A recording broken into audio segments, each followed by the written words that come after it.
It's harder to do covers like this in this climate. I do appreciate when fans bring up stuff like this because it reminds me, oh, they still like to have something a little more complicated or nuanced to put in front of them, because we are sort of in the era of like, and listen, I'm as guilty of as anybody, the pretty girl pinup, single girl, no background. I get it. That always works. You can always go back to that.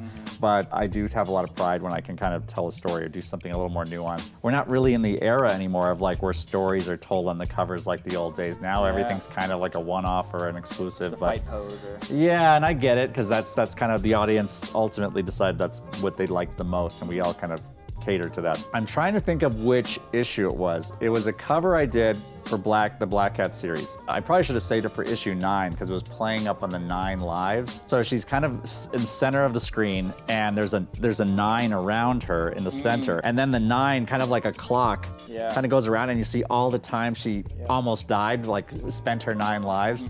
And I thought this was so cool. I was like, oh, this is such a cool idea for a cover. Didn't really connect. People, I think either it was too busy, again, they probably just wanted a nice pinup, and I was probably overthinking it. But I really thought that cover was really cool, and that probably is one of my favorite like Black Cat covers. You get the 9 lives gag in there, you get her escaping death in all these different ways, and then of course you still kind of cap it off with sort of a sexy, iconic image of her anchoring the center of the cover. So look that one up, kids. I think it might be issue 5 or something like that. I might, correct me if I'm wrong.